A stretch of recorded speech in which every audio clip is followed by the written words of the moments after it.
તો નમસ્કાર દર્શક મિત્રો, દેશ દુનિયા અને ગુજરાતના તાજા મહત્વના અને માહિતીલક્ષી સમાચારમાં આપનું સ્વાગત છે। દર્શક મિત્રો, દેશ અને વિદેશમાં ઘટતી અવનવી ઘટનાઓની માહિતી તેમજ રાજનીતિને લગતા અને ખેડૂતોને લગતા સમાચાર સૌથી પહેલા મેળવવા માટે અમારી ટ્રેન્ડિંગ ગુજરાત યુટ્યુબ ચેનલને અત્યારે સબસ્ક્રાઇબ કરી લેજો અને બાજુમાં આપેલા ઘંટડીના નિશાનને પણ દબાવી દેજો, જેથી અમારા અવનવા વિડીયોની અપડેટ સૌથી પહેલા તમારા મોબાઈલમાં મળી જાય।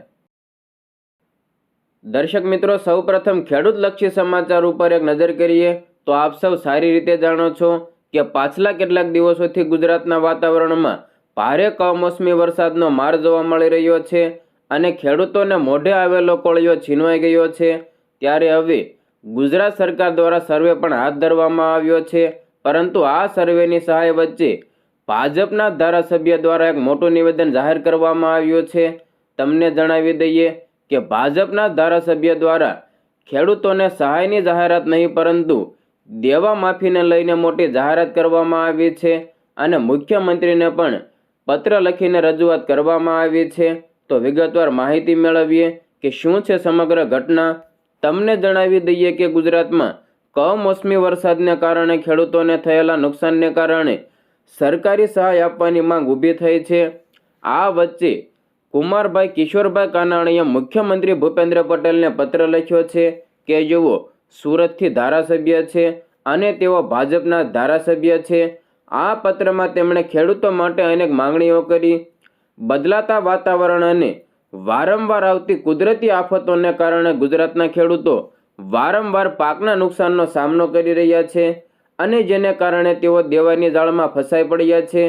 આ સમસ્યા હલ કરવા માટે વરાછા વિધાનસભા બેઠકના ભાજપના ધારાસભ્ય કુમાર કાનાણીએ મુખ્યમંત્રી અને કૃષિ મંત્રીને પત્ર લખીને ખેડૂતોના દેવાના માફ કરવાની માંગ કરી છે।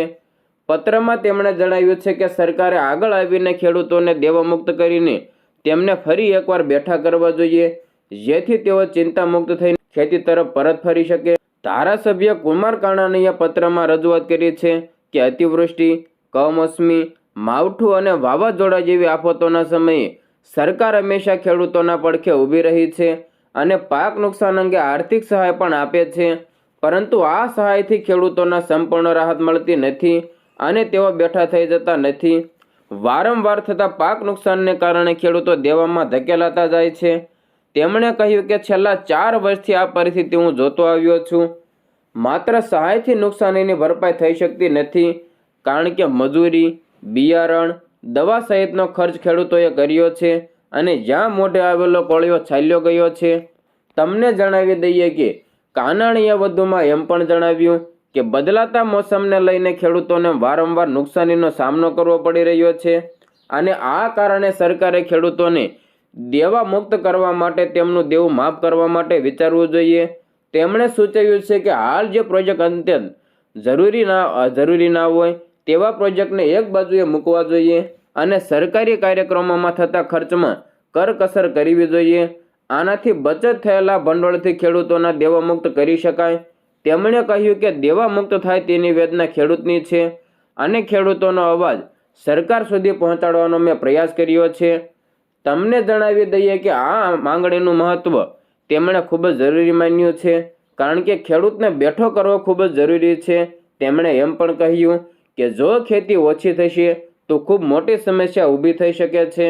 ઉલ્લેખનીય છે કે ખેતી ઓછી થતાં જ ખાદ્ય સુરક્ષા અને રોજગારીની તકો ઉપર અસર પડશે।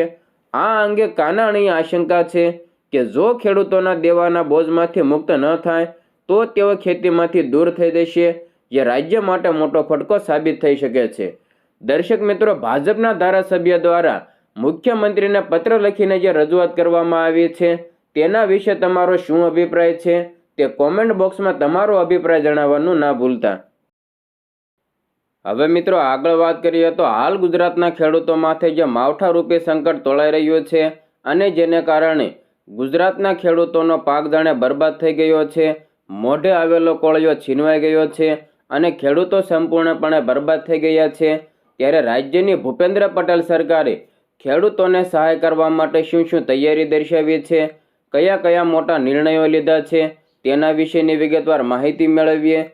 તો ગુજરાતમાં તાજેતરમાં થયેલા અસાધારણ કમોસમી વરસાદ અને વાતાવરણના પલટાને કારણે ખેતીના પાકોને વ્યાપક નુકસાન પહોંચ્યું છે. રાજ્યના ધરતીપુત્રો ઉપર આવેલી આફતના સમયે મુખ્યમંત્રી ભૂપેન્દ્ર પટેલે અત્યંત સંવેદનશીલતા દર્શાવીને તેમની પડખે ઊભા રહેવાનો સ્પષ્ટ નિર્દેશ આપ્યો છે. છેલ્લા 2 દાયકાઓથી વધુના સમયમાં જોવા ન મળ્યો હોય તેવો આ કમોસમી વરસાદ હોવાથી રાજ્ય સરકારે સંપૂર્ણ કિસાન હિતલક્ષી અભિગમ અપનાવવાની નેમ વ્યક્ત કરી છે. તમને જણાવી દઈએ કે મુખ્યમંત્રીના નેતૃત્વ હેઠળની સરકારે ખેડૂતોને ઉદારતમ મદદ પૂરી પાડવા માટે નુકસાનનો ત્વરાએ સર્વે કરી અને સમીક્ષા કરવા માટે પ્રતિબદ્ધતા જાહેર કરી છે. તમને જણાવી દઈએ કે મુખ્યમંત્રી ભૂપેન્દ્ર પટેલે ગાંધીનગર ખાતે આ સંદર્ભમાં એક ઉચ્ચ સ્તરીય બેઠકનું આયોજન કર્યું હતું અને આ બેઠકનો મુખ્ય ઉદ્દેશ્ય રાજ્યના જુદા જુદા જિલ્લાઓમાં ખેતીના પાકોને થયેલા નુકસાનનો સર્વે સહિતની બાબતોને પ્રાથમિકતા આપવાનો હતો. આ બેઠકમાં નાયબ મુખ્યમંત્રી હર્ષ સંઘવી અને કૃષિ મંત્રી જીતુભાઈ વાઘાણી વિડીયો કોન્ફરન્સના માધ્યમથી જોડાયા હતા અને સંબંધિત જિલ્લાઓના નુકસાનની વિગતવાર માહિતી રજૂ કરી હતી. આ સિવાય વહીવટી તંત્રના વરિષ્ઠ અધિકારીઓ જેમ કે મુખ્ય સચિવ M.K. દાસ, કૃષિ વિભાગના અધિક મુખ્ય સચિવ મતિ અંજુ શર્મા, મહેસૂલ વિભાગના મુખ્ય સચિવ ડોક્ટર જયંતિ રવિ, નાણાં વિભાગના અગ્ર સચિવ T. નટરાજન તથા મુખ્યમંત્રીના અધિક અગ્ર સચિવ મતિ એવા અવંતિકા સિંઘ અને સચિવ ડોક્ટર વિક્રાંત પાંડે પણ બેઠકમાં હાજર રહ્યા હતા. તમને જણાવી દઈએ કે અસાધારણ સંજોગમાં થયેલા કમોસમી વરસાદથી ખેડૂતોના ઊભા પાકને જે વ્યાપક નુકસાન થયું છે તેને ધ્યાનમાં રાખીને મુખ્યમંત્રી અધિકારીઓને નુકસાનનો સર્વે કરો ઝડપથી પૂર્ણ કરવા અને ખેડૂતોને શક્ય તેટલી ઉદારતમ મદદ પૂરી પાડવાના સ્પષ્ટ નિર્દેશો આપ્યા હતા. રાજ્ય સરકારે છેલ્લા 20 વર્ષોમાં આવો કમોસમી વરસાદ થયો હોવાની વાત સ્વીકારી છે અને આ વર્ષના નુકસાનને ગંભીરતાથી લીધું છે. આ બેઠક દ્વારા સરકારે ખેડૂતોને ખાતરી આપી છે કે સરકાર આપદાના સમયે તેમની સાથે છે અને સહાયતા માટેના તમામ કિસાન હિતલક્ષી પગલાં તાત્કાલિક લેવામાં આવશે. સમગ્ર વહીવટી તંત્રને સંવેદનશીલતા સાથે આ દિશામાં કાર્યરત થવા માટે સૂચનાઓ આપવામાં આવી છે. હવે મિત્રો, જો તમે PM કિસાન યોજનાના લાભાર્થી છો તો આ સમાચાર તમારા માટે ખૂબ જ કામના છે. જી હા દર્શક મિત્રો, PM કિસાનના 21મા હપ્તાને લઈને મોટી અપડેટ સામે આવી છે. તમને જણાવી દઈએ કે પ્રધાનમંત્રી કિસાન સન્માન નિધિ યોજનાનો મુખ્ય ઉદ્દેશ્ય દેશના નાના અને સીમાંત ખેડૂતોને તેમની ખેતીની જરૂરિયાતો પૂરી પાડવા માટે નાણાકીય સહાય પૂરી પાડવાનો છે. આ યોજના હેઠળ દર વર્ષે ખેડૂતોને ₹6,000ની રકમની સહાય આપવામાં આવે છે. આ રકમ દર 4 મહિને ₹2,000ના 3 હપ્તામાં સીધી ખેડૂતોના ખાતામાં જમા કરવામાં આવે છે. હાલમાં 21મા હપ્તાને લઈને ખેડૂતોમાં ઉત્સુકતા છે. 1 નવેમ્બરના રોજ પૈસા જમા થશે કે કેમ તે અંગે અટકળોએ જોર પકડ્યું હતું. ખાસ કરીને બિહારમાં યોજાનારી ચૂંટણીના પ્રથમ તબક્કા જે 6 નવેમ્બરના રોજ યોજાશે, આને કારણે ચર્ચા વધુ તીવ્ર બની છે. એવી આશા છે કે સરકાર ખેડૂતોને રાહત આપવા માટે ચૂંટણીની આસપાસ આ રકમની અગાઉથી રિલીઝ કરી શકે છે. તાજેતરના અહેવાલો પ્રમાણે પંજાબ, ઉત્તરાખંડ, હિમાચલ પ્રદેશ અને જમ્મુ કાશ્મીરના ખેડૂતોને 21મો હપ્તો મળી ચૂક્યો છે. આના પરથી અનુમાન લગાવી શકાય છે કે અન્ય રાજ્યોમાં પણ ટૂંક જ સમયમાં ચૂકણીઓ જારી કરવામાં આવશે.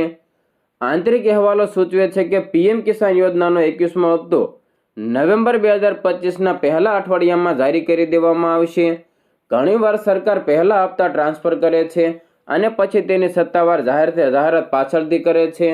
તેથી ટૂંક જ સમયમાં રાહતના સમાચાર મળવાની સંભાવના છે. જો તમે તમારા હપ્તાની સ્થિતિ તપાસવા માંગતા હોય તો પ્રક્રિયા એકદમ સરળ છે.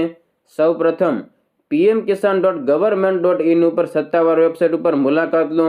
હોમ પેજ ઉપર તમારી સ્થિતિ જાણો વિકલ્પ ઉપર ક્લિક કરો. આગળના પેજ ઉપર તમારો નોંધણી નંબર એટલે કે રજિસ્ટ્રેશન નંબર દાખલ કરો. કેપ્ચા કોડ ભરો અને અંદર એન્ટર દબાવો. ત્યારબાદ સ્ક્રીન ઉપર તરત જ તમારી તારીખ પર પારદર્શિતા થશે જ્યાં તમારો 21મો હપ્તો તમારા ખાતામાં જમા થવાની અપેક્ષા છે અથવા તેની વર્તમાન સ્થિતિ શું છે. મિત્રો, સમાચારમાં આગળ વધીએ તો રાજ્ય સરકારના ઓનલાઈન પાક નુકસાન સર્વેના ગતકડાથી લઈને અમરેલીના ખેડૂતોમાં હવે આક્રોશ જોવા મળ્યો છે. હા દર્શક મિત્રો, ખેડૂતોના આક્રોશને પગલે ખેડૂતોએ ઓનલાઈન સર્વે સામે ખેડૂતોના બહિષ્કારનો વિરોધ પણ સામે આવ્યો છે. તો વિગતવાર માહિતી મેળવીએ. અમરેલી જિલ્લામાં છેલ્લા 5 દિવસથી વરસેલા કમોસમી વરસાદને કારણે મગફળી અને કપાસ સહિતના ખેડૂતોના પાકને વ્યાપક નુકસાન પહોંચ્યું છે અને જેને પગલે ખેડૂતોમાં ભારે રોષ પણ જોવા મળ્યો છે. સરકારે જાહેર કરેલા પાક નુકસાનના ઓનલાઈન સર્વે સામે ખેડૂતોએ ખાંભા, દાઢિયાળી અને ભાવરડી સહિતના ગામડાઓમાં ઉગ્ર વિરોધ નોંધાવ્યો છે. ખેડૂતોનો મુખ્ય વિરોધ ઓનલાઈન સર્વેની પદ્ધતિ સામે છે. ખેડૂતોની ફરિયાદ છે કે કૃષિ પ્રગતિ એપ્લિકેશન ખુલતા નથી અને જેને કારણે સર્વે કરનારા એટલે કે સર્વેનરો અને ખેડૂતો બંને પરેશાન છે. ગ્રામ્ય વિસ્તારોમાં નેટવર્કનો અભાવ હોવાથી ડિજિટલ સર્વે કરવો મુશ્કેલ છે. જિલ્લાના અનેક સ્થળે મોટી સંખ્યામાં ખેડૂતો એકઠા થયા અને ઓનલાઈન સર્વેનરોને વાડી ખેતરોમાં સર્વે કરવાની ના પાડી દીધી. ખેડૂતોની સ્પષ્ટ માંગ છે કે ઓનલાઈન સર્વે બંધ કરવામાં આવે અને નુકસાનીના વળતર માટે સીધું જ રોકડ પેકેટ જાહેર કરીને ખાતામાં સહાય આપવામાં આવે. ખાંભા અને સાવરકુંડલામાં ઉગ્ર રજૂઆતો કરવામાં આવી. મિત્રો, કિસાન સંઘના નેજા હેઠળ મોટી સંખ્યામાં ખાંભામાં ખેડૂતો મામલતદાર કચેરીએ પહોંચ્યા અને આવેદનપત્ર આપીને વ્યાપક નુકસાનનું તમામ ખેડૂતોને વળતર આપવાની માંગ કરી. ખેડૂતોના પ્રશ્નોની અવગણના થતાં તેઓ તાલુકા પંચાયત કચેરીએ પહોંચ્યા. જય જવાન જય કિસાનના નારા સાથે ટીડીઓને ઉગ્ર રજૂઆત કરી. ખેડૂત નેતા મહેશ ચોરવાડિયાએ ટીડીઓ સમક્ષ ખેડૂતોના હિતમાં નિર્ણય લેવાની માંગ કરી હતી. ખેડૂતોએ ફરિયાદ કરી હતી કે કૃષિ વિભાગના અધિકારીઓ મોબાઈલ ફોન પણ ઉપાડતા નથી, જેને કારણે રૂબરૂ કામ છોડીને આવવું પડે છે.